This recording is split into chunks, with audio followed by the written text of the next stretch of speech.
Muy buenas noches a todos, bienvenidos, bienvenidas. Es un honor compartir con ustedes, aún quienes van a ver este enlace en tiempo diferido. He recibido muchos comentarios al privado de la última clase. Todavía no le he subido a David, a Eduardo y a Isaías. Siempre compartimos estos comentarios en un grupo interno donde nos retroalimentamos. Y esto más bien nos compromete con ustedes cada día más. Y de hecho, también ha habido notas, aparte de las cientos de preguntas que siguen surgiendo, pero también notas de gratitud, notas de felicitación a nuestros maestros. Yo estoy muy agradecido con Dios por la vida de David, de Eduardo, de Isaías, que siembran conocimiento, que, como dirían los de Moria, que democratizan el conocimiento, nos hacen partícipe de todo. Así que para nosotros es un honor tener este equipo de hombres, no solamente preparados, pero son amigos, son colegas, y ellos saben que Amishar está en su corazón como ellos están en el nuestro. Así que bienvenidos David, bienvenido Eduardo, bienvenida familia Amishar, bienvenido cada uno de ustedes, donde quiera que se encuentren, también sean bienvenidos quienes nos van a escuchar o retransmitir en tiempo diferido. Antes de pasarle a Eduardo, él va a ser el primer, o sea, tendrá la primera participación. Me gustaría saber si cumplieron la tarea. Les recuerdo que había que leer Génesis 2 y también Génesis 3. No creo que terminemos lo de la caída hoy, pero también tenemos un trabajo pendiente. La idea es ponerles por adelantado para que la clase pueda ser más llevadera. Si usted no tiene video, ponga un emoticón, un emoji, o si tiene video, levante la mano. Queremos saber si cumplió la tarea. Nosotros también creamos compromiso, compromiso con la palabra, compromiso con el estudio de ella. David siempre dice algo, no nos crean a nosotros, investiguen, investiguen, investiguen, lean. Entonces, esto es un compromiso que todos tenemos y no sé, ¿leyeron Génesis 2 y 3? Levante la manito, manito arriba. Muy bien. Perfecto. Algunos volvieron a ver el enlace, manitos arriba o emoticón arriba o emoji. Perfecto. He visto la cantidad de repeticiones que ha tenido. Prácticamente en la última clase, 56 vistas. Significa que algunos sí lo vieron. Y pues hoy tenemos una nueva experiencia. Me gustaría que antes de introducir a Eduardo para su participación, hacer una sola pregunta que usted puede responder con una palabra. Si no tienes buen audio, para que no se dañe el audio, puedes escribirlo al chat. Gustosamente lo leemos. ¿Con qué te quedaste? ¿O qué nos quedó? Prefiero hacerlo personal. ¿Con qué te quedaste con la charla pasada? David presentó o hizo un acercamiento tan magistral y demás, tan profundo a la vez, que creo que todos fuimos tocados, inspirados, ¿por qué no? Nos amplió el conocimiento un poco más. Y sé que al final, y de hecho tuvimos un poquito de diálogo post grabación, pero ¿con qué te quedaste? Porque nuestro compromiso es acompañar su aprendizaje, es saber cómo podemos reforzar más de lo que usted requiera saber. Si usted pudiera resumir la clase en una frase, en una máxima, ¿cuál fue el mensaje que usted abrazó personalmente luego de la clase del día jueves? Puede, ya te doy, mi querido Juan Quispe, que creo que levantó o sea, conectó su dispositivo. Si alguno no tiene un audio, escríbalo al chat. Todos lo estamos leyendo, no lo hagan al privado, salvo que sea algo muy privado. También si quieres hacer preguntas al privado, a los oradores, sea David, a Eduardo, a mi persona, puedes hacerlo. Si crees que es una pregunta o un comentario que nos viene bien a todos, puedes hacerlo donde dicen todos o everyone. ¿Ok? Porque algunas veces hacen una pregunta al público, pero me lo mandan directo a mí. Y si sabes que lo voy a leer, salvo que no quiere que mencione su nombre. No tengo lío con eso. Pero queremos acompañar su proceso de enseñanza-aprendizaje. ¿Con qué te quedaste? ¿Qué fue revelador para ti? ¿Qué fue novedoso para ti? ¿O cuál fue el mensaje para ti? Mi querido Juan, creo que activó su dispositivo. Bienvenido.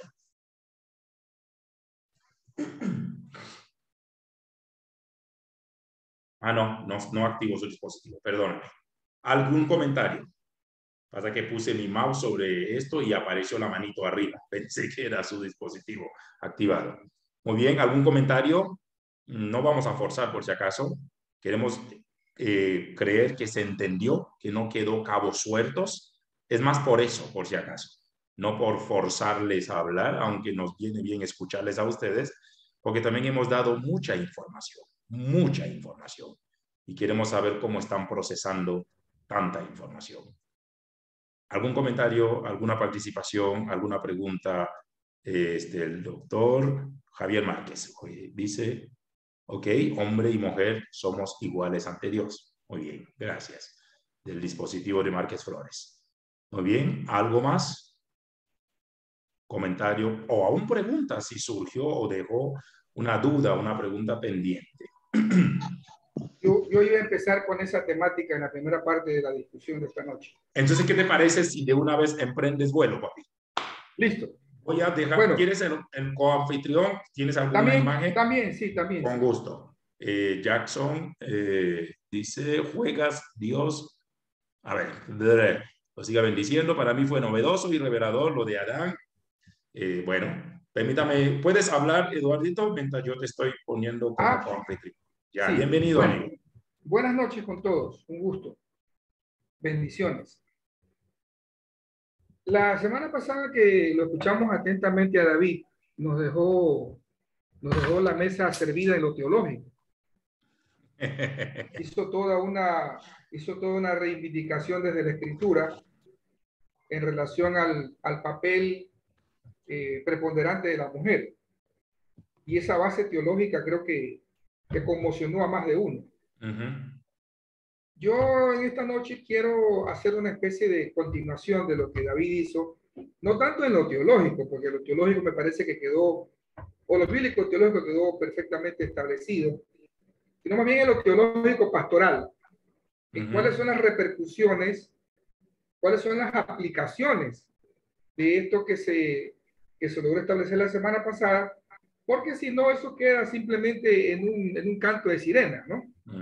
O como una especie de encantamiento de serpiente, que es lo que debe hacerse adrede de aquí en adelante, que es lo que debe hacerse de manera intencional para que de verdad ese ideal que se planteó, o esa verdad que se planteó, de que la mujer está en igualdad de condiciones, sea algo que se note, ¿no? Que se evidencie.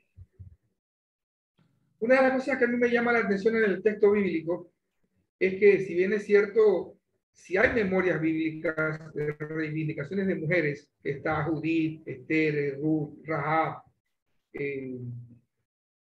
Débora, etc., esa reivindicación se da dentro de un contexto que todavía es eminentemente machista. Entonces quiere decir que a la mujer le cuesta trabajo ser reconocida como tal. De hecho, las traducciones, como bien hemos dicho varias veces, no ayudan tampoco.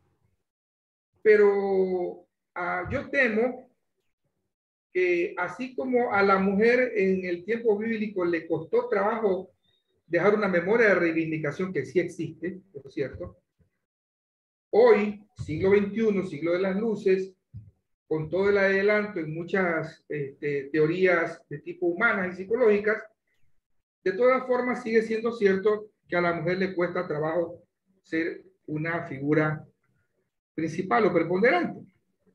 Y eso nos atañe a nosotros como iglesia, porque si a veces cuestionamos que en el ámbito de lo general las mujeres no tienen un reconocimiento, eso también se nota en la vida de la iglesia.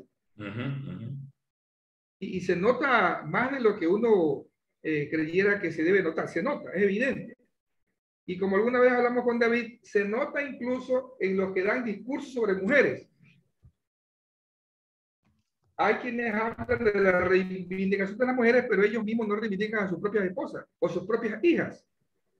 Entonces la pregunta al aire, no sé si quiera David continuarla, o los demás que están aquí, los demás contertulios, la pregunta al aire, ¿qué es lo que debemos hacer intencionalmente para que esto no quede en teología, sino para que quede en práctica, para que sean cuestiones prácticas. ¿Y qué deberían, según el criterio de las mujeres, qué se debería hacer al interior de los hogares y al interior de la iglesia para que la mujer tenga un lugar de preeminencia? Ahora, ojo, con lo que voy a decir, yo pongo un marco de referencia. Yo no soy de los que creo que debemos irnos al extremo del feminismo, porque se podría interpretar, ¿no? Porque el feminismo para mí a veces es una especie de machismo disfrazado, o a veces es también una especie de resabio por llegar a hacer algo que no me corresponde. Yo creo que el feminismo bien entendido debería ser o es, no otra cosa, que ese espacio que la mujer no es que se ganó, sino ese espacio que la mujer le pertenece y ahora lo está ocupando. No es ese espacio de controversia, no es ese espacio de conflictividad. Yo no soy muy amigo de las teorías que dicen, bueno, la mujer ahora es la que es el cuello que mueve la cabeza. Son cosas a veces románticas y líricas. Así es. Creo que la mujer simplemente es alguien igual al varón, con características biológicas diferentes, psicológicas diferentes, emocionales diferentes, incluso profesionales diferentes, pero que el problema con ella es cómo permitimos que ella muestre su valor. Y no hablo de valor en términos de fortaleza, no hablo de valor en términos de coraje, porque en ese sentido la mujer nos lleva ventaja, ¿no? En términos de valor nos lleva ventaja. Incluso me llama la atención que el propio texto de Jeremías, de Proverbios 31, donde el traductor dice mujer virtuosa, los hebraístas dicen que debe ser mujer de vigor, mujer fuerte. Entonces, si es por eso, la mujer nos lleva de largo y tendido. Hablo de valor en cuanto a valía. Ahí es donde yo veo que tenemos que trabajar. Entonces, abro la mesa de la discusión para que conversemos un poquito de eso. Así es. Gracias, Eduardo. Y antes de que David diga algo, ahí sí entro una pregunta para complementar y para discusión de todos, ¿no? Es decir, cualquiera de ustedes podría hacer un aporte. Es una de las preguntas que trato de entender que se hizo. La igualdad varón-hembra. Sabemos que desde el punto de vista quizás teológico o desde la formación, como lo que planteó David, parece algo tan sublime.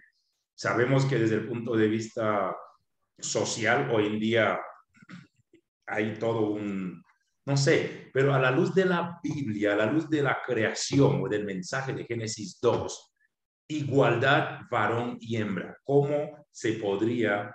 Y como digo, el valor es ineludible. Claro, el valor es idéntico, no hay que darle más valor a un hombre y menos a una mujer o viceversa, no hay tal. Pero la palabra igualdad quizás se puede ampliar en diferentes áreas. ¿Cómo se puede asumir? ¿Cómo se puede entender? ¿Cómo se puede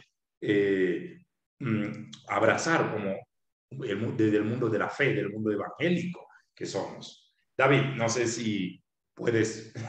no, tu look es impresionante hoy. No, no me puse, es él. Buenas noches a todos, a todas. Sí. Bueno, para comenzar, yo quiero aclarar que lo que la semana pasada expuse, sabemos que la letra en la Biblia es teología, pero si usted hace una traducción textual del texto bíblico, dirá eso. El Hadán, no hombre, Hadán, un ser genérico, un ser definido como tal, completo, perfecto. Entonces, lo que pasa es que en nuestras traducciones bíblicas, por interés o por mejor formación, pusieron la palabra hombre, mujer en las primeras etapas de la creación. Pero lo que ustedes pueden hacer es verificar si lo que la semana pasada se dijo no está en el texto. Yo hablé del texto como tal, ¿no? Me guía el texto, ¿no? Más allá de lo que creamos nosotros hoy o lo que nos han planteado en la iglesia, yo me guié con lo que dice el texto. Bueno, en la cuestión de igualdad, yo creo que siempre lo he dicho en mis conferencias cuando hablo sobre este tema, y lo dijo bien claro Eduardo, que la fábrica de machistas son las mujeres. ¿Sí? ellas pelean por una igualdad, pero cuando tenemos que hacer alguna cosa juntos o subirnos a un carro, el hombre tiene que abrir la puerta porque es caballero, es decir, ella no puede Tiene que darle hacer el fuerza asiento porque porque es es dama. mujer. Porque inconscientemente entonces, ella misma pierde la igualdad, ella misma Así pierde es. la igualdad como tal por el caballerismo, ¿no? Pero está bien, es nuestro proceso cultural. Pero yo se digo siempre que el feminismo es simplemente es cuando tú coges una botella de soda y la bates y le pones un tapón. Entonces, abres el tapón y la presión sale. Las feministas son la presión de tantos miles de años, la mujer oprimida, y ahora que se abrió el tapón, salen chispeando y haciendo cosas y diciendo cosas que no son. El perfecto arquitecto del universo, como lo dije esta semana románticamente en uno de mis escritos en Facebook, el arquitecto perfecto ya tenía todo planeado. Y cuando el perfecto arquitecto se encarna, eh, lo primero que hace a la mujer no es salvarla. El plan de salvación de Jesús no es salvarla, sino primero equipararla, porque no podía estar delante del altar ni estar en sacrificio.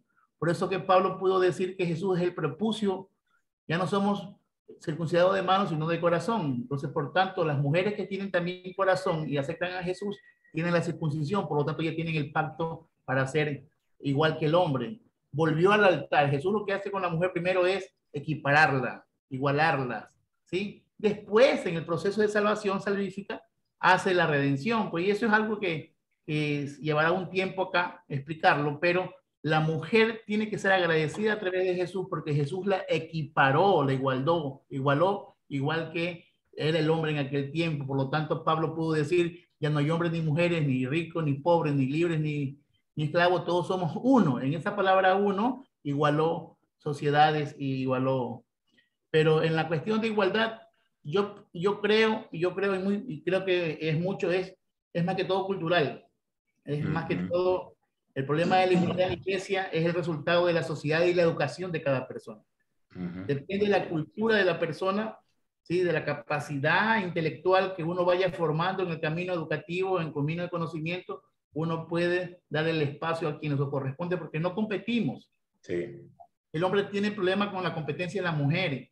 No competimos, cada uno hace el papel que debería hacerlo. La mujer quizás más detallista. Por ahí hay una estadística que la mujer tiene menos accidentes que el hombre, aunque maneja mal, dice, ¿no? Ella tiene menos accidentes de tránsito y menos multas. Entonces, yo creo que el problema de la igualdad no se halla, el problema no se da en la Biblia, ¿no? Se da en la cultura de cada persona, ¿no? No es bíblico, no es teológico, es más que todo personal. No sé si... Cerraste con algo, cultura de cada persona, porque creo que todos aquí conocemos familias, matrimonios, parejas que tienen claro el panorama, quién es quién en el hogar, la postura de cada quien, la posición, el privilegio que tiene cada quien. Y tú usaste otra palabra, no compiten, no compiten. Entonces, creo que y este es un tema cultural personal, porque ni siquiera es cultura de una nación o de un país. Nos dicen en la antropología que la cultura es un modo es como decir, la cultura haitiana es una cultura de pobreza, pero curiosamente me fui con mi hermana a comprar unas camisetas y en la etiqueta aparece hecho en Haití y vendiéndose en los Estados Unidos. Entonces yo digo, no es que mi país es pobre, o sea, no que es el país más pobre del hemisferio. Mi hermana no me creyó. Le dije, mami, mira la camiseta. Dice hecho en Haití. Y dijo, no, y puso el lente. Y se supone que nos dicen que la cultura haitiana es la más pobre del hemisferio. Aquí hay una cultura personal. Si se tratara de esto, como la cultura de pobreza, la cultura está en cada corazón, en cada mente y en cada vida. Es lo mismo que se aplica con esa famosa ideología del género. Hay un problema de cultura personal. Y luego hay que subir un poco a la familia, la cultura aprendida a través de la educación y quizás salpicando a la cultura nacional. Pero la cosa está aquí, la cosa es privado de cada quien. Gracias, David. No sé, Eduardo, te vuelvo a pasar la batuta si quieres provocar algo más. Y si algunos de ustedes tienen un comentario, una participación, de hecho, Eduardo abrió ese telón para eso, ¿no? Para reforzar, pulir o cerrar este momento. Estamos todo oídos. Dice Juan Carlos Solórzano en el chat, revelador e impactante la creación de Adán como un ser genérico, verso 24, y se unirá a su mujer y serán una sola carne. Vuelven a unirse. Cobra sentido la escritura. Muy bien. Eduardo, dicen que el pez muere por su propia boca. Así que espero que una camiseta sea talla Cordero, otra sea talla Eduardo y otra sea talla Isaías. Ok, Cordero sería elefante. 2X nomás ahora, 2X. 2X. Él es la talla, la mamá de la mamá de la mamá de la mamá de la mamá de la mamá. Bueno. Ok. Sí, yo sigo, está bien, me parece excelente lo que han dicho. Entonces, por ejemplo, cuando David trabajó la semana pasada el término Adán, ¿no? Adán. Me parece interesante porque el término alude a la composición misma de la tierra, ¿no? Barro, la tierra. Ambos tienen la misma composición química, la misma composición física. No hay nada diferente entre el uno y el otro. Es la cuestión cultural la que ha hecho que tengamos tantas diferencias. Entonces viene la otra pregunta. ¿Cómo lograr ir disipando o mitigando ese machismo tan acentuado que hay en las mujeres más inconscientemente, ya lo dijo David hace un rato, pero en los varones más intencionalmente, porque seguimos legitimando ciertas posturas, seguimos legitimando ciertas prácticas, seguimos validándolas y seguimos haciendo esa diferenciación muy clara. Fíjate un fenómeno interesante que yo la semana pasada no lo pude mencionar. Hablemos solamente del caso latinoamericano.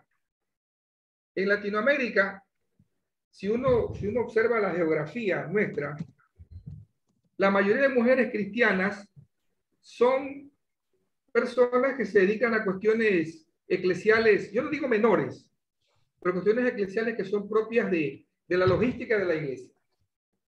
Pero no tenemos antropólogas, no tenemos sociólogas, no tenemos etnólogas, no tenemos teólogas, no tenemos biblistas. ¿Por qué? Incluso los seminarios, cuando forman a las mujeres, las forman para que sean esposas de pastor, para que sean diaconisas. Algunas terminan siendo diablonisas, es cierto también, pero diaconisas, esposas de pastor, misioneras, pero nada que tenga que ver con el cultivo del pensamiento, con el cultivo de la reflexión.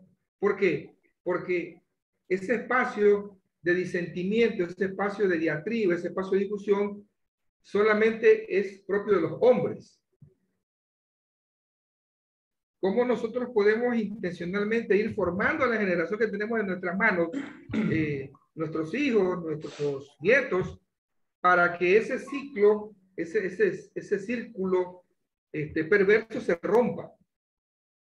Porque si no, van a pasar 20 años y seguiremos hablando. Fíjense, este tema de la reivindicación femenina se viene hablando desde hace muchísimos años atrás.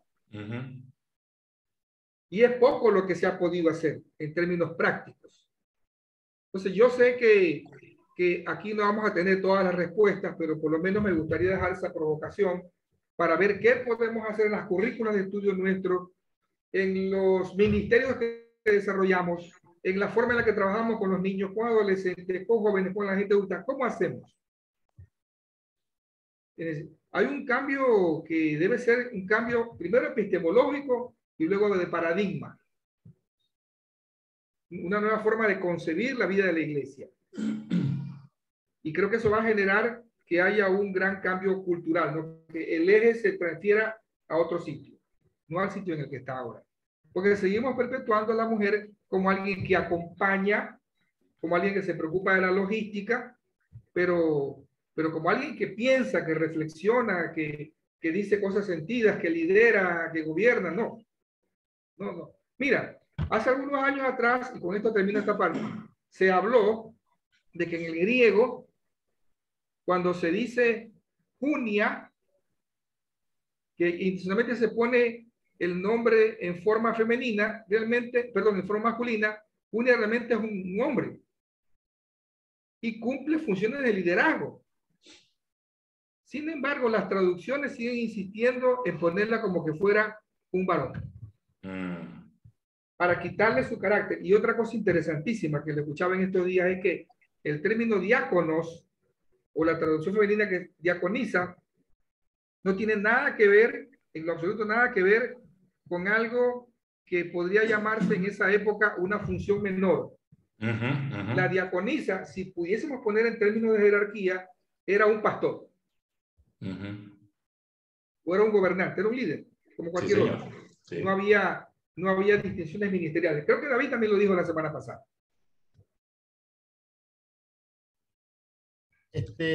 Permite 2 segundos para mis queridos hermanos y hermanas acá, que vean algo que quizás no entendemos cuando dicen no hay pastoras en la Biblia, no habla de apóstolas en la Biblia.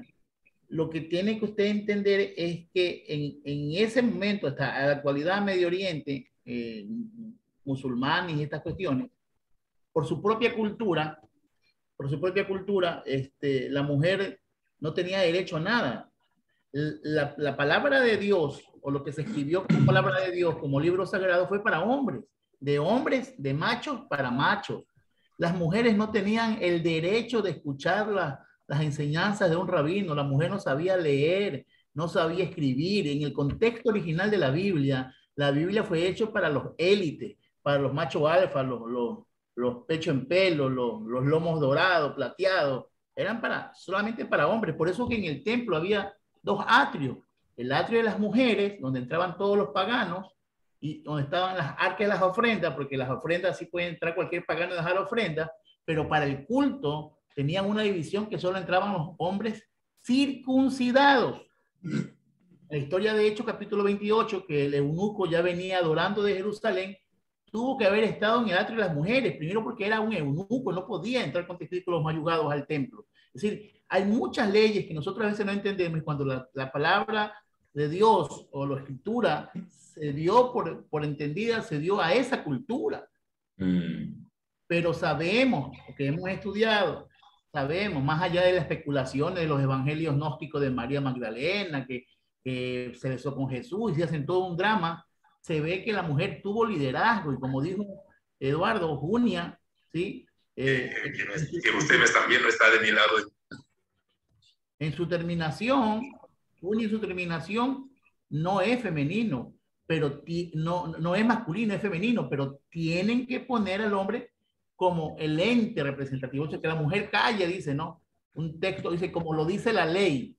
Yo estuve dando esa conferencia hace muchos años en HCJB2, acá en Guayaquil, en la radio cristiana, y yo me había comprado recién me acuerdo el NOC 5, que era el último teléfono de punta NOC, y yo les dije, yo hice una apuesta, y la gente en la cabina preocupada, yo dije, a ver, si ustedes me encuentran en la ley, de Génesis hasta Malaquías, un texto donde se manda callar a la mujer, como dice el libro del Nuevo Testamento, yo le entrego el iPhone que tiene 5 días comprado.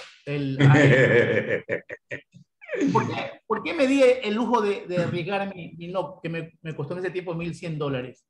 ¿Por qué? Porque el que conoce Biblia, en ninguna parte de la ley manda callar a la mujer, como lo dice la ley.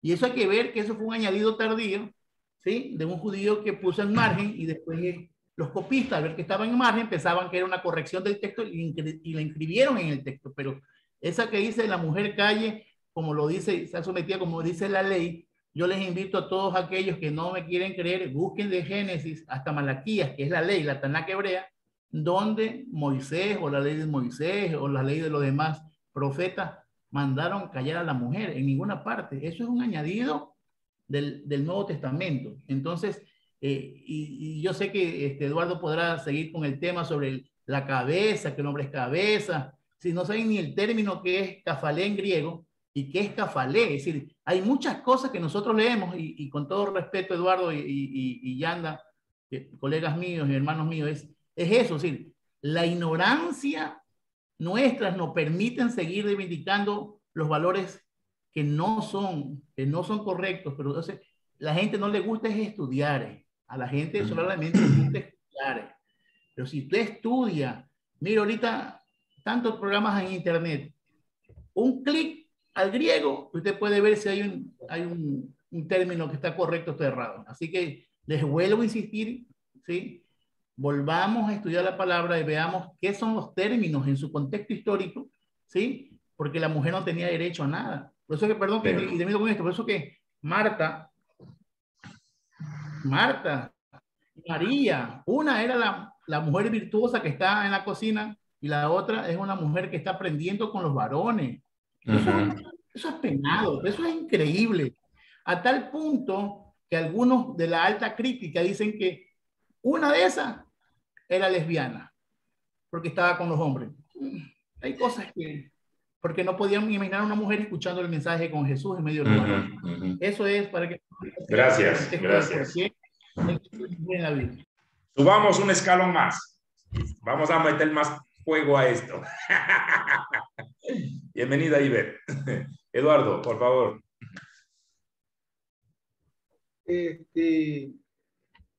Yo soy de los que pienso, como dije hace un ratito, que tenemos que intencionalmente hacer algo en nuestro programa de estudio para que estas cosas que parecen insignificantes o que parecen menudas o menores sean ya cuestiones establecidas. Por ejemplo, cuando David menciona el término kefalé, cabeza, se sigue diciendo que cabeza en el sentido de alguien que dirige, de alguien que va adelante, ¿no? Pero el término no da para eso. El término tiene que ver con provisión, con cuidado. Incluso solo por una cuestión gramatical. Cuando Pablo habla, por ejemplo, del amor del hombre hacia la mujer, él hace la analogía o utiliza la metáfora de que debe ser del mismo modo en que Jesús ama a la iglesia. Entonces, la pregunta ahí, como clave hermenéutica, sería, ¿cómo es que Jesús ama a la iglesia? ¿Qué tipo de amor desarrolla Jesús por la iglesia? O, si lo quieres poner en términos un poco más técnicos, ¿qué tipo de liderazgo desarrolla Jesús con la iglesia? Y me encantó lo que hace algunos meses atrás dijo un biblista. Si uno quiere ubicar a Jesús en términos de ministerio, si uno quiere decir que Jesús fue pastor, fue profeta, fue qué sé yo, fue obispo, no. Jesús fue simplemente un servidor. Si hay algo que a él lo caracterizó como ministro fue el servicio. Entonces, ahí habría que preguntarse si a Jesús lo caracteriza esa particularidad. Y dice el texto que Jesús ama a la iglesia y que así como Jesús ama a la iglesia, así debe amar el esposo a la esposa. Entonces, el compromiso es terrible. Porque ya no pone al esposo en contexto de superioridad. Ni siquiera lo pone en contexto de igualdad. Lo pone en contexto de soporte. Es como el que auspicia, como el que patrocina. Más o menos como cuando el papá quiere lo mejor para su hija ¿no? Y hace todo lo posible, la lleva a la escuela, después la lleva a la universidad, la asiste, esa tarea. Bueno, hay muchas cosas que se pueden seguir diciendo a futuro, ¿no? Pero me parece a mí que habría que empezar a trabajar intencionalmente en nuestros programas de estudio, en el lenguaje que utilizamos, en la forma en la que planificamos las cosas dentro de la iglesia, qué asignaciones les damos a las mujeres, qué responsabilidades les damos, para qué las usamos. Yo ya tengo una mujer que predica en la iglesia, y predica más que cualquiera y mejor que muchos. Y también, por cierto, de qué forma de qué forma las mujeres se hacen valorar. Porque si las mujeres en el contexto de la iglesia siguen aceptando que venga a arreglar el mantel, que venga ponga las flores, que venga sirva la Santa Cena, que usted siga limpiando, hermanita, y la mujer no tiene alguna dosis de rebeldía, va a seguir siendo eso siempre. A propósito de Martita, tuve la oportunidad de escucharla un buen rato. Yo no me he atrevido a hacer ningún comentario adrede porque yo no soy su pastor. Y no, es que tampoco vi ningún comentario de Yanda. Y yo dije, bueno, si Yanda abre la fiesta, ahí yo opino. Pero como él no la sacó al baile, entonces yo no opiné nada, ¿no? Al privado, al privado. Pero me parece que eso es lo que venimos hablando. Sí, así es. Algo así intencional, que no se hace de una manera utilitaria, que no se hace de una manera coyuntural. Vamos a poner a Martita porque yo no estoy. No, tiene que ser una cuestión estratégica, planificada. Sí, señor. Que haya más oportunidades tampoco es para todas, porque no todas pueden predicar. No, tampoco estoy demeritando a nadie, porque también vamos a caer a veces en esa especie de novelería que todas queremos predicar, todas queremos profetizar, todas queremos expulsar demonios, todas queremos ungir. No. Cada quien lo que le corresponde. Sí, así es. Si Martita tiene ese ministerio, que lo desarrolle. Sí. Hay otras más que lo desarrollen. Y otros desarrollarán otros ministerios. Así es. Es como hablábamos, ¿no? Propósito, ¿no? Cada quien tiene su propósito, lo que Dios le llamó para hacer. Gracias, Eduardito. Seguimos contigo. No sé si estamos listos para subir al Génesis 3 de la caída o todavía hay temas pendientes en Génesis 2. ¿Puedo yo hacer una acotación? ¿Quién está hablando? Yo, Denis Chávez. Denis, perdón, no te vi, es que estoy mirando dos pantallas. Perdón. Ya, ahí. Bienvenido, Denis, gracias. Está prendida la cámara. Bueno, ahí justamente aquí estamos con mi esposa y estamos viendo un versículo de la Biblia, ¿no? En este caso es de Proverbios. Proverbios 31. Proverbios 31, versículo 18, en la traducción de Reina Valera. Dice, ve que van bien sus negocios, su lámpara no se apaga de noche. O sea, refiriéndose a la esposa. Entonces aquí se puede ver que realmente si la esposa es o debe estar involucrada también incluso en los negocios de la familia, ¿no? David se ríe. A ver, hombre, suelten la chequera. David, ¿vas a decir algo a Denis? Lo que pasa y es apagó la cámara porque la esposa le dijo, ya, apague. Pues se lo miran mucho, pero bueno, escucha. Ya volvió.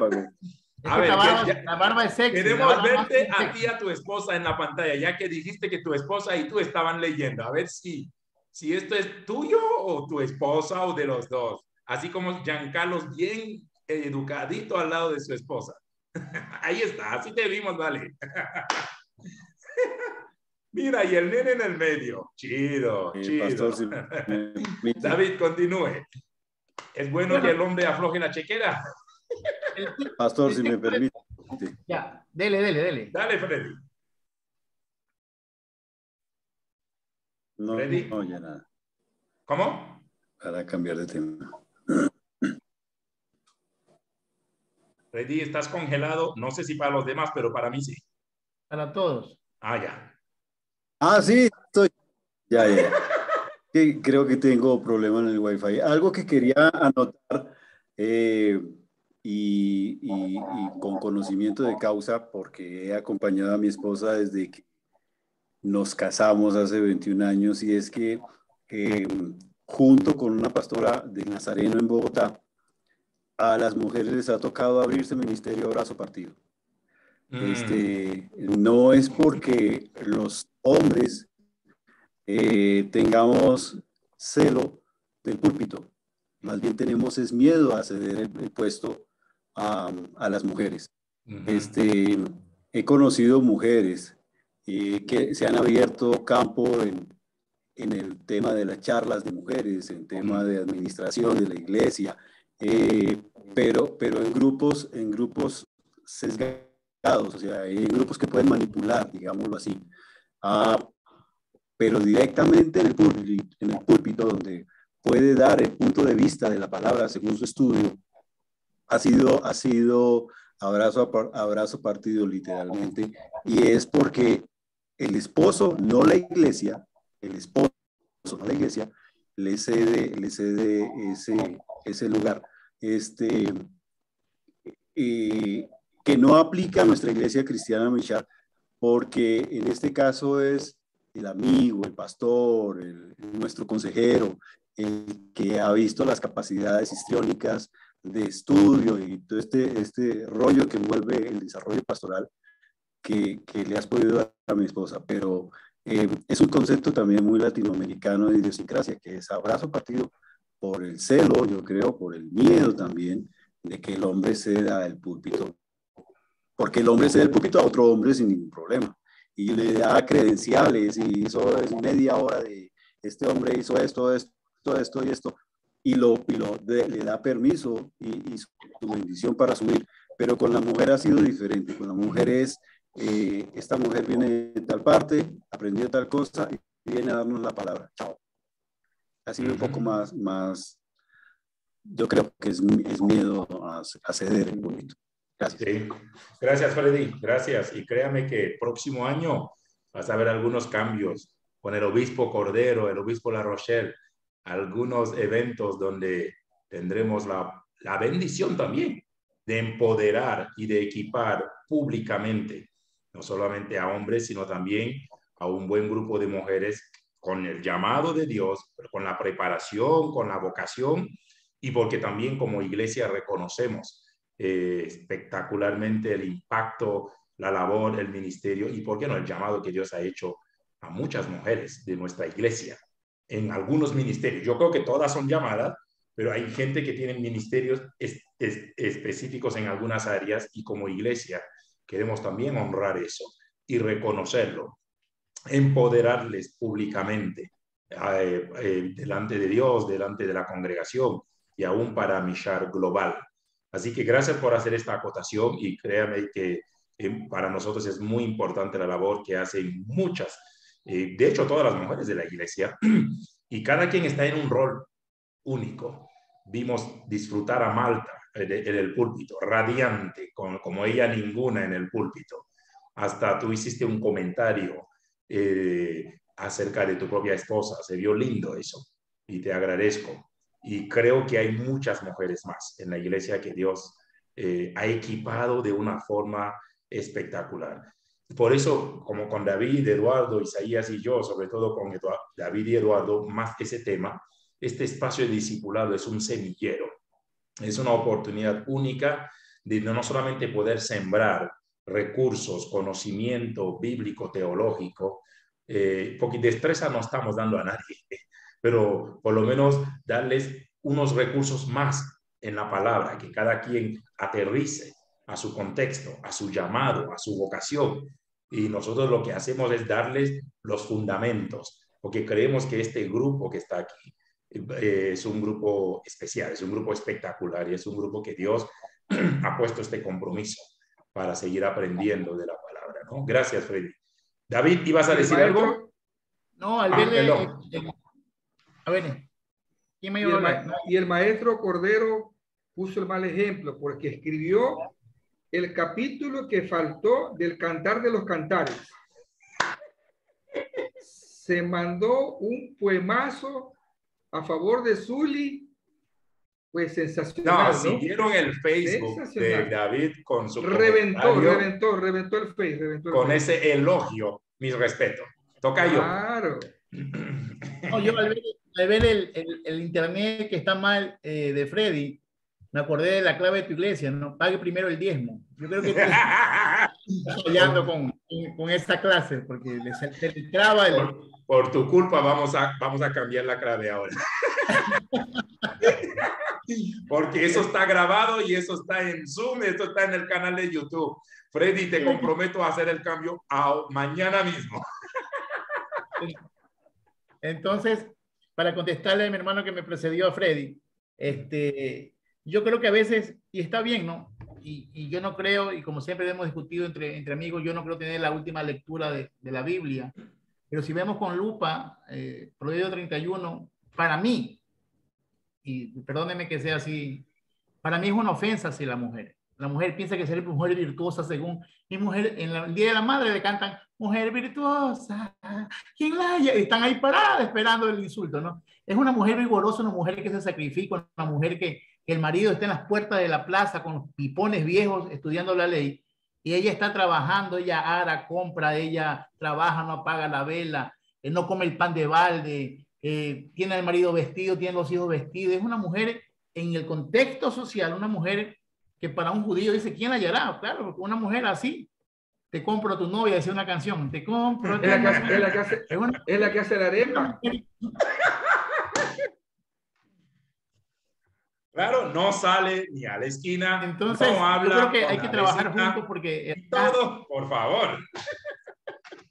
Entonces, la mujer virtuosa como tal en la Biblia, para mí, para David Cordero,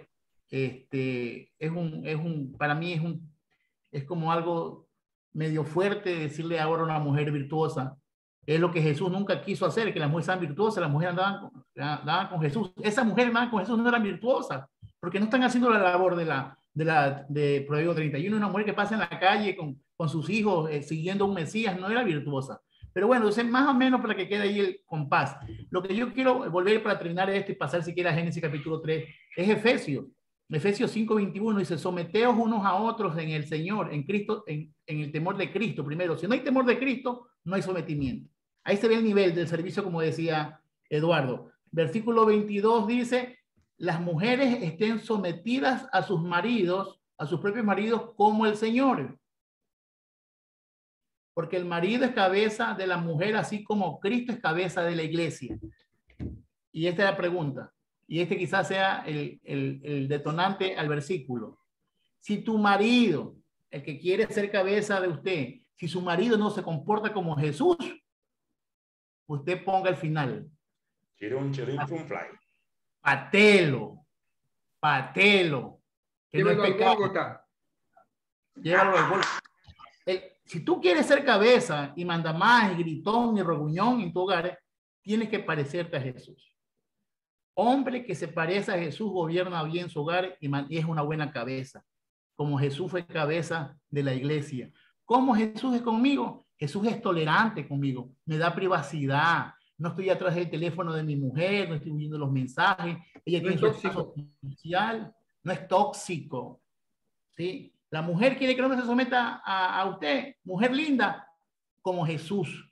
El mensaje es ser como Jesús. Que usted sea como Jesús.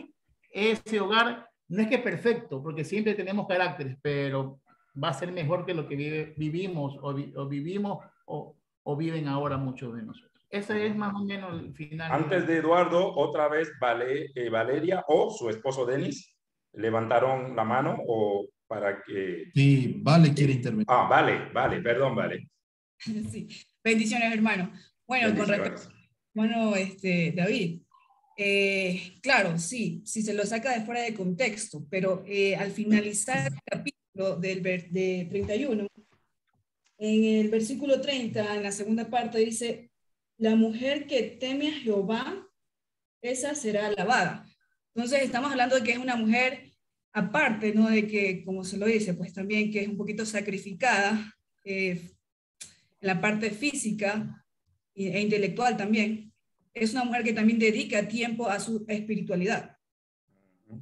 Sí, está bien. Es una mujer que dedica de espiritualidad, pero eso no quiere decir que es una mujer que en el contexto judío, no fuera del contexto. Nosotros la sacamos fuera del contexto. Las lecturas que hacemos nosotros hoy en el siglo XXI es fuera del contexto. En el contexto de ellas, las mujeres eran las materias primas, las manos de obra. Por eso que se venden a las hijas. Las hijas no se dan en compromiso, sino se venden.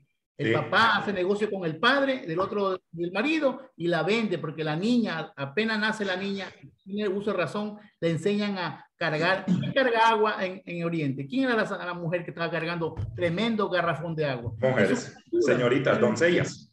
¿Quién araba el campo y quién arasa? Entonces, en el contexto del Medio Oriente, la mujer es la mano de obra.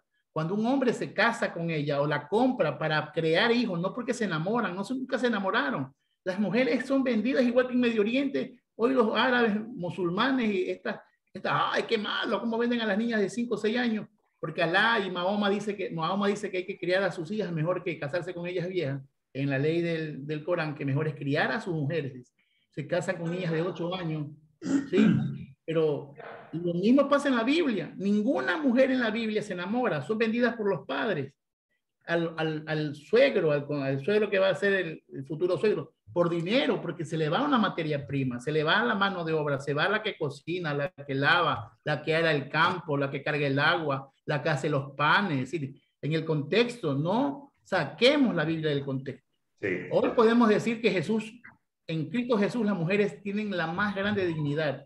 Sí. Y qué malo a veces cuando nosotros entendemos que seguimos siendo los hombres la cabeza, que somos la cabeza que manda, y es la cabeza de proteger, de llevar, de servir y de dar, de acompañar, de igualar, al tal punto que a veces yo creo que muchos de nosotros varones no amamos a nuestras esposas porque dice que dio la vida por ella. Quédate con esa lección. Si tú das la vida por tu esposa, empiezas a amarla.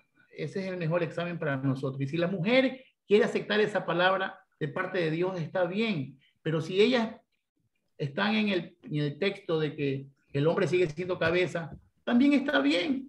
Con tal que sean felices. Está bien, pero no es doctrina de Cristo de sometimiento así como está. En Ecuador, en el contexto creo que indígena, ¿no? Muchas mujeres repiten esta frase. No sé si doctor Javier allá en México, en su contexto, si sabe de contextos indígenas, porque hay muchos indígenas en México donde la mujer sabe decir pegue o mate, marido es. Esta semana discutía con alguien, él simplemente decidió tocarme el tema sobre el divorcio. Le dije, mira, yo no soy casado, pero si quisiera entrar contigo a la palabra, hay parámetros para el divorcio. Vamos a llámase lo legal, lo judicial, todo eso. Y me sale con el versículo, claramente, lo que Dios juntó no lo separe del hombre. Y yo le dije, pues hay matrimonios que Dios no ha juntado, vamos a estar claros. ¿Acaso hay matrimonios? ¿Acaso creen que Dios se metió en tu colada? Y le dije, para mí Dios une, Dios bendice lo que es y responde al principio divino, el amor. Dios no une ni bendice arrebatos, Dios no une ni bendice alcahuetería, no. Ni calenturas. No me vengas a decir que lo que Dios juntó lo separe, no lo separe, porque hay matrimonios que Dios no juntó. Así que dejémonos de romanticismo cristiano, ¿no? Y David mencionó algo, y es triste leer esa parte, y eso no se les ha dicho. No hay casi una mujer en la Biblia que se haya casado, metido con un hombre, lo hizo por amor. Aún la esposa de Isaac, qué curioso. Dice que cuando Abraham manda a buscarla y traen a Rebeca y ve venir a Isaac del campo y le dijeron, este es el Señor que va a ser tu esposo. Y dice, claro que aparece un momento que la amó, pero dice que lo consoló de la muerte de su mamá. Fíjate que estos detalles sueltos en la Biblia, ¿no? Que a veces uno no lee con detenimiento. Porque al fin y al cabo, cuando el siervo de Abraham fue por ella, pagó la dote y le pagó al papá, le pagó a la mamá, le pagó a los ñaños, le pagó a todo y le pagó hasta a los siervos. Es decir, yo no la vine a buscar gratis. Entonces, claro, cuando ella vio semejante sacrificio, entrega, emprende el retorno y cuando ve a Isaac, dice que y lo consoló de la muerte de su mamá. O sea, y lo que David dijo esta noche también es una palabra fuerte, ¿no? ¿Qué tanto las mismas mujeres que se han casado en la Biblia vemos amor?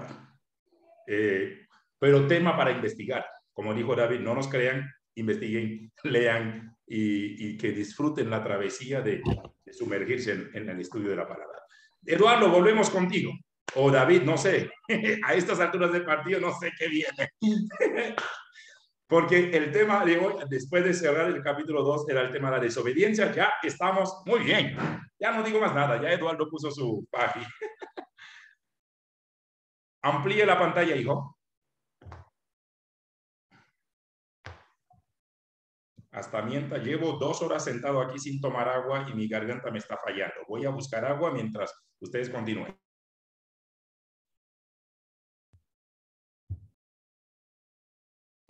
Eduardo, estás muteado por si acaso. No me muevo hasta que te desmutees. Ok, listo, aquí estoy. Bueno, yo lo que voy a hacer en esta noche es una especie de introducción a nivel de un prolegómeno. porque hay mucho que hablar, hay mucha tela que cortar y no pretendo hacerlo en este espacio de esta noche. Solamente voy a dar algunas pistas introductorias para animar a la lectura, para animar la investigación y para que nos quede tela que cortar en las siguientes clases, ¿no? Cuando ya haya un poco más de tiempo para tratar el tema con mayor profundidad. Lo primero que quiero decir es que yo veo Génesis 2 y 3 como una unidad literaria. Si ya los capítulos 1 al 11 son una unidad literaria, con mayor razón veo Génesis. ¿Qué significa eso?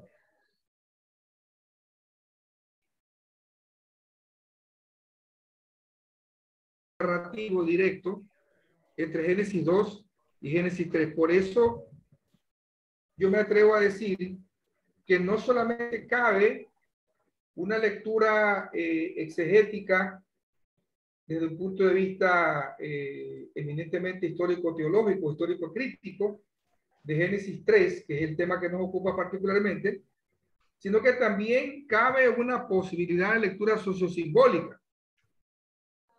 Porque bien podemos ubicar este texto en época de Salomón, cuando había una actitud arbitraria de Salomón hacia el pueblo y el pueblo estaba sufriendo. Así que bien podría decirse también que este es un intento teológico por tratar de explicar que esa teología oficial que había, que decía que la gente estaba sufriendo adrede porque era un castigo de Dios, el autor bíblico la reconstruye y dice, no, esa teología oficial no sirve. Hay otro tipo de teología y que tiene que ver con que el hombre y la mujer en sí son personas que tienen toda la libertad y toda la facilidad de poder vivir en armonía, en paz, en bienestar. Y no hay nada que pueda explicarse como producto del castigo de Dios. Pero bueno, eso lo vamos a ver quizás la próxima clase. Por ahora yo quiero, como decía a nivel de prolegómeno, hablar así, a breves rasgos, respecto de un personaje central en el capítulo 3. Porque generalmente cuando uno lee el capítulo 3, se centra en la actividad de la serpiente como encarnación del mal, la serpiente como la representación del mal.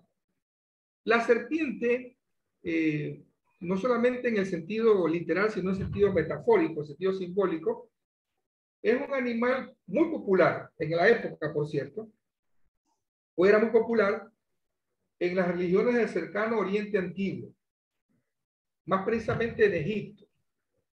Y de manera inicialmente estaba asociado a divinidades. Incluso la serpiente misma podía ser considerada como una divinidad. No solamente que se asociaba con divinidades, sino que ella misma podía ser incluso considerada como una divinidad. El término serpiente en hebreo corresponde a una palabra que más o menos pronunciada sería nahash.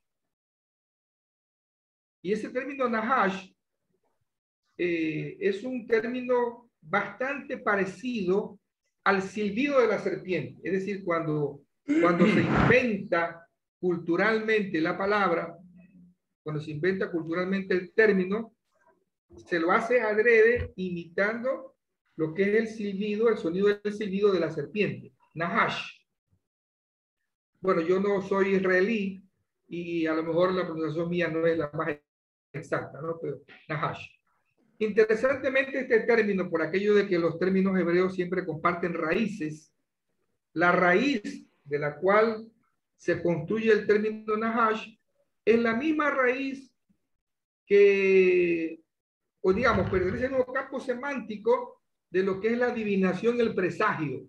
Es decir, ya la serpiente en tiempo antiguo también estaba asociada con la idea de adivinación, de presagio, de vaticinio, de anticipo de algo que iba a ocurrir.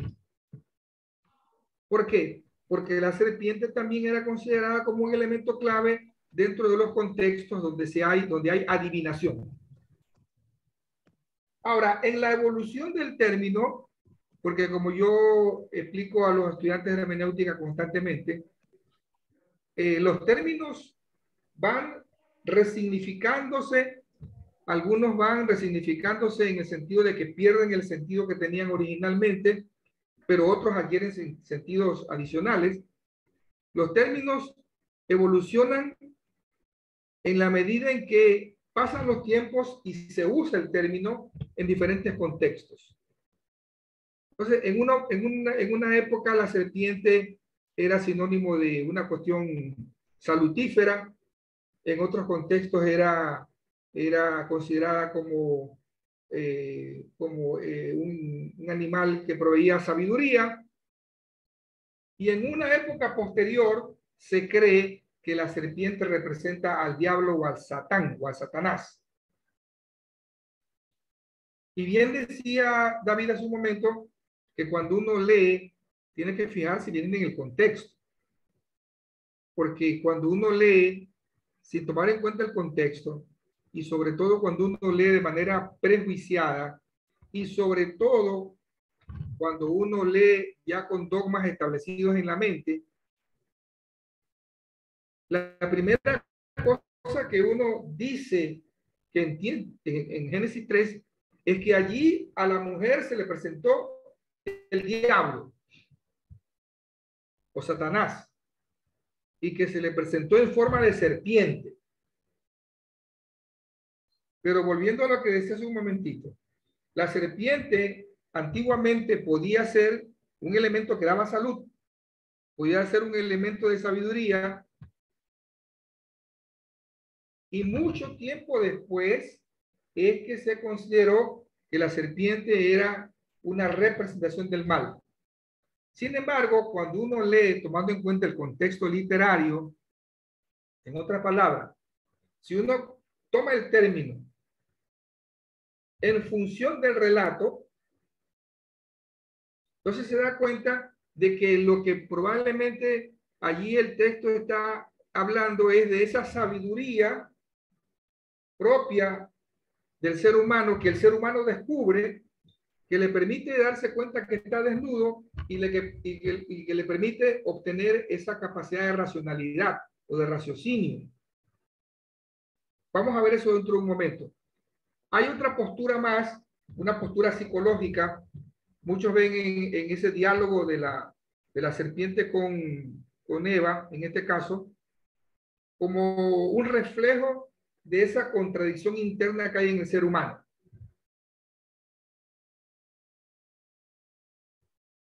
Esa contradicción o esa incoherencia que hay en el ser humano. Lo que diría Pablo en algún momento, el bien que quiero no hago, el mal que no quiero, eso hago. No necesariamente como que el mal tiene una fuente, o el mal, digamos, tiene una característica exógena. No es el mal que viene de fuera y entra en mí,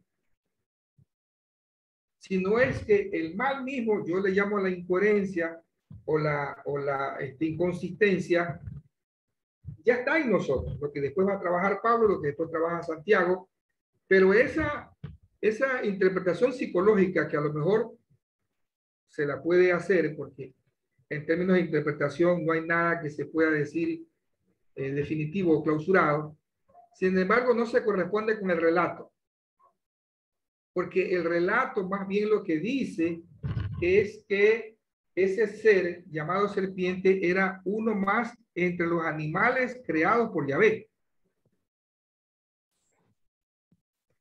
Entonces, no hay allí forma, por lo menos por el relato, ¿no? Por la teología del relato, no hay forma de decir que aquí estamos hablando simbólicamente de un diálogo interno o a lo mejor del mal que viene de fuera y entra en el ser humano. Aquí, más bien el contexto es de sabiduría. Es la sabiduría que obtiene el ser humano, el conocimiento que tiene el ser humano, que le permite descubrir su desnudez, que le permite descubrir su realidad, que le permite descubrir quién es.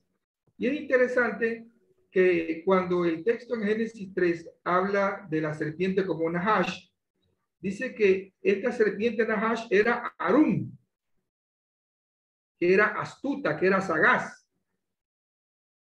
Y entonces allí se complica el panorama, porque si ya la serpiente uno la ve como un animal tenebroso, como un animal malévolo o maléfico, el término Arum, la Biblia dice que era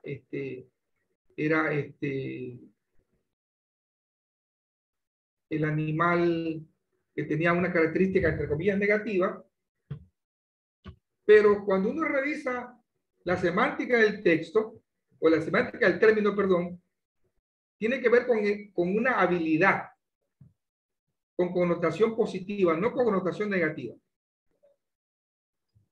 Y yo quiero que escuchen esto en este momento, porque yo suelo tener, por lo menos una vez a la semana, un diálogo sobre ciencias bíblicas con mi gran amigo Yatensi Bonilla. Y a propósito de esta temática, yo le hice una consulta y aquí tengo la siguiente reproducción. Hola Eduardo, ¿qué tal? Para mí Nahash significa... Primero quiero que me digan si está bien el volumen ahí. Sí se escucha, amigo. Ya, igual le voy a subir un poquito. Dale. A ver, ¿qué nos dice el experto?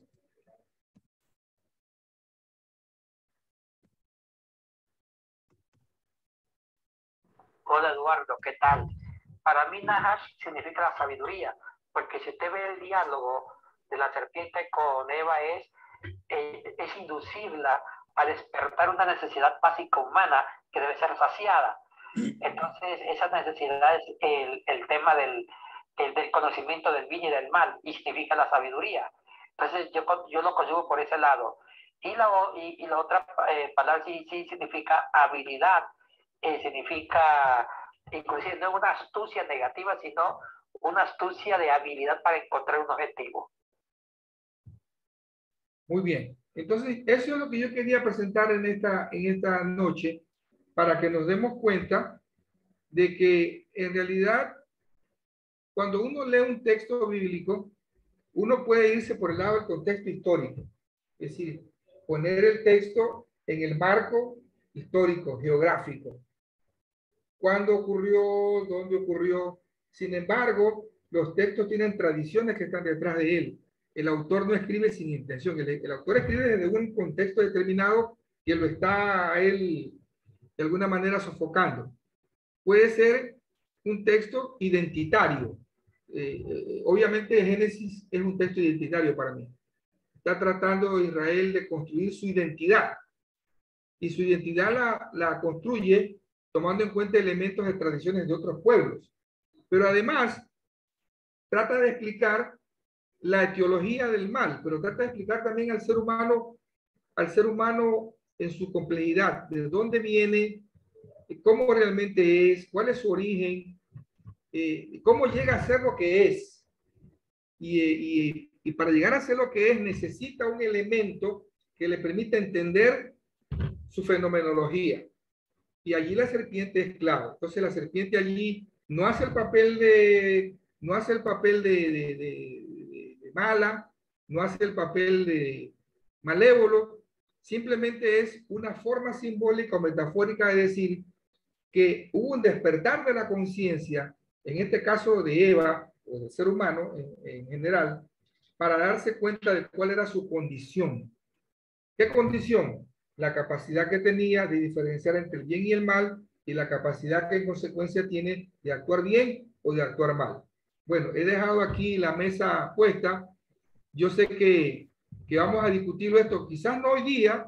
Exacto, no dejaste mesa puesta, dejaste una senda provocación esta noche. Pero hasta David peló los dientes. Muy bueno, Eduardo. Hay muchas cosas que podemos todavía. Yo no quiero ahondar por el tiempo, porque no me gusta dejar cosas sueltas, cabos sueltos, pero yo la provocación mía, o la invitación mía más que provocación, es ver, de hecho, interesantemente, la misma afirmación de Yatensi es la afirmación de muchos otros grandes biblistas.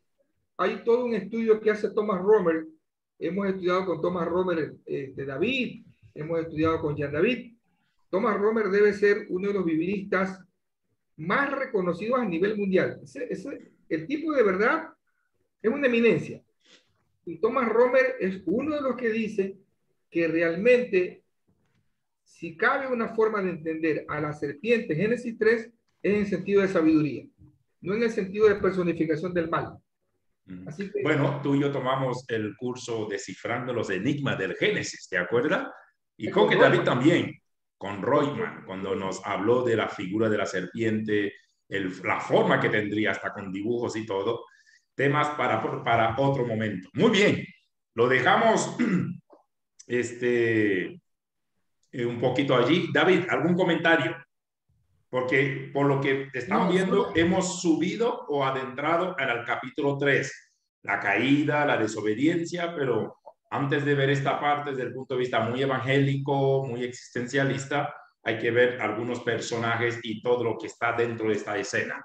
Por eso, muy bien, nos adentró un poquito Eduardo con la figura, el rol, el papel de la serpiente. Así que antes de que empiece a acusar a la mujer, a Eva, de que ella tuvo la culpa y que por culpa de ella estamos así, entonces entienda un poquito el rol y de la serpiente, de todo eso. Sí, dirían los hermeneutas, Entonces la pregunta hermenéutica al texto ya cambia. Ya no hay que preguntar si el texto habla de caída, sino de qué mismo habla el texto. Antes que me quiten tiempo, rapidito, ratifico lo que dijo Yatensi, lo que has dicho Eduardo, y sé lo mismo que lo que piensa Yanda. En el contexto, la serpiente es parte del huerto. Está cuidando un árbol que es sabiduría e inteligencia, el bien y del mal. Es el que tiene el conocimiento humano, es la forma como el hombre va a proyectar lo que a futuro va a decir en la boca de Dios. Los yavistas ponen, ahora el hombre es como uno de nosotros, conociendo el bien y el mal. Si el bien y el mal, el conocimiento de la ciencia, la sabiduría, se la tenía que dar en el texto bíblico porque es de Dios eso. Lo que pasa es que el hombre se adelanta. El hombre y la mujer se adelanta a tomar lo que no es el momento. Entonces, el judío cuando habla de la serpiente, que le dice el serpiente, porque dice que era una figura humanoide en el contexto del, y nosotros queremos a veces hacer las cosas tan literal. Yo cuando usaba sustancias psicotrópicas, dejémoslo ahí, yo hablaba con las hormigas y me dicen que es imposible la fiscalización. Oye, y decían que era increíble que yo hable con las hormigas. Entonces decía, si tú crees que la serpiente habló, ¿por qué yo no puedo hablar con las hormigas?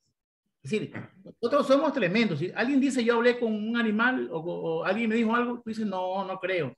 Pero vas a la Biblia, el pajarito. Entonces, ¿crees? Entonces lo haces literal. Ahora, esto es un símbolo. Como dijo Eduardo, es simbólico, es interpretativo.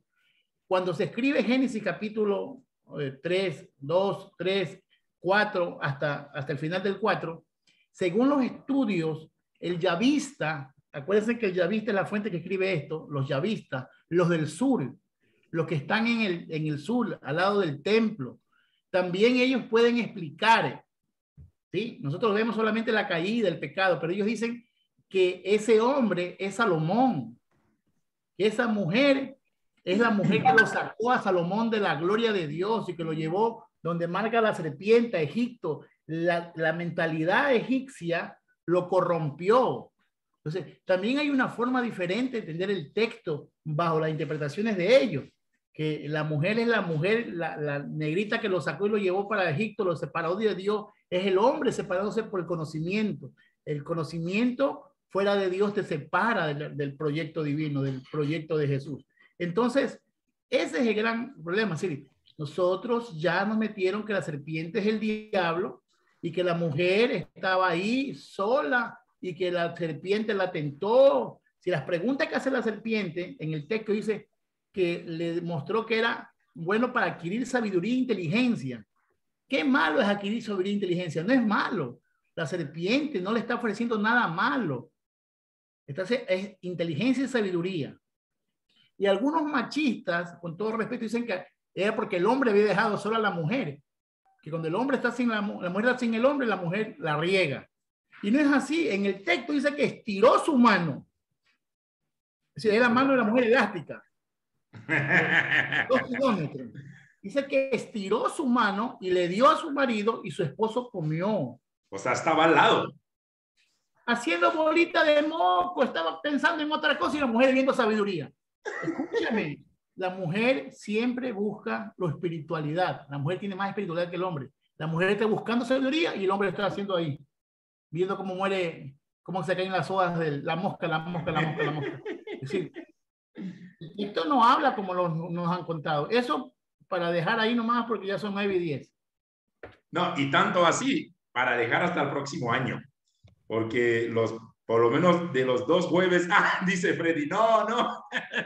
Por lo menos de los 2 jueves. Yo pensaba que iba a haber discipulado por Navidad. Sí, y gracias por mencionarlo, porque cuando había mandado el comunicado, la gente dijo que quería escuchar un poco la postura de ustedes o de nosotros, sobre todo ustedes, Isaías, David, Eduardo, sobre la Navidad, el nacimiento, la fecha del 25. Porque el pueblo evangélico está muy dividido en el festejo. Yo recién, los últimos 2 o 3 años, tengo árbol de Navidad en mi casa. Y yo siempre les decía a la gente, tanto cuando viví en México, cuando he estado en otros países, la única razón por la cual no tengo árbol de Navidad es porque no tengo plata para comprarlo. Y la segunda, no sé cómo montar un árbol de Navidad. Pero el día que alguien me regala un árbol de Navidad, gustosamente lo voy a poner. Y llevo 3 años poniendo árbol de Navidad. Y a mí, y disfruto ver mi casa iluminada. Cuando a veces alguien llega y huele un incienso, me dice, pero el incienso, ¿este es de qué? ¿Prosperidad? ¿Amor? ¿Dinero? Le dije, no, tengo humedad en la casa, quiero que mi casa huela bien. Entonces, por eso pongo el incienso. No estoy atrayendo espíritus chocareros a mi casa ni por una serie de cosas. Creo que tenemos que hablar mucho sobre los símbolos en algún momento. Entonces, lo que estamos pensando es que el próximo jueves, un debate sobre la Navidad o acerca de la Navidad. Dejaremos Génesis hasta el próximo año, porque con semejante banquete o paquete que nos ha dejado Eduardo y David, sobre todo el tema de la serpiente, porque hay que entenderlo bien antes de empezar con el dedo acusativo de caída de responsabilidad y acusativo a la pobre Eva. Entonces, arrancaremos Dios mediante en enero, en Génesis. No voy a decir que cierren su Biblia, más bien sigan leyendo, sigan investigando, pero nos quedan 2 jueves, pero nos han pedido a gritos un acercamiento sobre la Navidad, el uso, o sea, sobre todo más que las decoraciones. Yo creo que eso es lo de menos, si alguien quiere decorar o no su casa, sino la gente sobre la fecha. Entonces, sabemos que Jesús nunca nació un 25 de diciembre. Eso está claro para muchos o para muchos estudiantes de la palabra. Entonces, ¿por qué la fecha? ¿A qué se debe que aterrizamos a eso? Entonces, mis amados, esperen un pequeño enlace. A lo mejor podríamos cambiar el día, porque el jueves es 23 y sabemos que muchos para el 23 están haciendo preparativos para la noche del 24. Entonces, podríamos cambiar un día, a lo mejor un día X que no sea muy pegado a la fecha de las fiestas. Muchos ya están preparando sus viajes, pero sí quisiéramos tener un acercamiento, un coloquio abierto, una tertulia abierta acerca de la Navidad. Esto sería la única siguiente participación en cuanto a debates que tendríamos. Los demás detalles, a través de Freddy, Martita, estaremos haciendo llegar anuncios para las actividades de lo que queda de este año, que estamos a literalmente 3 domingos para terminar este año. O 2 más bien, 2, 19 y 26. Entonces, nuestra gratitud a David, a Eduardo. Manténganse investigando, por favor, lean. Si tienen algún material y dicen, yo estoy leyendo esto, háganos llegar para saber qué están leyendo y cómo podemos ayudarles más. Nosotros de igual manera queremos darles algunos recursos para que usted pueda seguir creciendo. Y esperemos nuestro siguiente enlace. Posiblemente tengamos un debate extraordinario, abierto. No necesariamente tendría que ser la fecha del jueves, pero tengo que dialogar primeramente con David, Eduardo e Isaías, porque quiero respetar su tiempo de descanso, de posibles salidas si es que tuvieran, o tiempo en familia sobre todo. Así que estaremos haciéndoles llegar. Les mandamos un abrazo. Desde enero nuestro formato de discipulado va a cambiar. Va a ver si Dios no permita que esta situación incremente y podamos tener libertad en la presencialidad. Entonces tendremos desde las instalaciones. Con Eduardo estamos planificando una escuela de predicadores. Queremos ayudar a todos los que, David dijo algo, ¿no? Quienes están con el llamado de la predicación. Queremos darles algunos recursos. David, Eduardo, Isaías, mi persona, perspectivas, estudios que usted pueda perfeccionar el arte, la ciencia y, ¿por qué no?, la artesanía de una buena predicación. Porque no es solo hablar por hablar. Hay que ser consciente que hay vidas, hay hombres y mujeres que dependen humanamente hablando de un momento en que Dios te use a ti, me use a mí para hablar a sus vidas. Gracias, mis amados, bienvenidos, bienvenida Viviana Urdín, donde quiera que te encuentres. Yo creo que está en Columbus, Ohio, Viviana. Saludos para ella. Y también a quien más no hemos dado saludos. Por si acaso, el dispositivo Arquitecto 567 es alguien de Amishar. Es su dispositivo que le pasó así. Ya se presentó, ya me mandó al privado, ya sé quién es. Un abrazo para todos. Nos da gusto compartir esta experiencia con ustedes. Si no hay coloquio es porque no estoy en mi casa y tengo que salir. Estoy en una ventana buscando internet. Entonces tengo que salir de aquí. Así que lo siento. No tendremos más tiempo para compartir. Les abrazamos. Estemos pendientes a nuestros enlaces y nos vamos a ver presencialmente con la gran mayoría muy pronto, en cuestión de días, semanas. Con mi hermana ya para enero ya está fijo. Ya la vamos a ver. Quienes están en Guayaquil tendrán que venirse a Quito. Porque a mi hermana no se lo voy a mandar a Guayaquil, a David ni Eduardo, lo siento, tendrán que venir. Vente con Zuli. Eduardo también están cordialmente bienvenidos para venir a casa y compartir con mi ñaña bella. Un abrazo a todos, gracias por sus participaciones, por sus aportes. Les abrazamos. Eres machista. Eres machista. Eso no es machismo.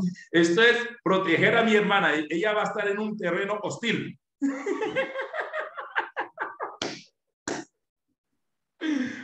Déjame quitar la grabación. Saludos para todos. Bendiciones. Esto es tan loco.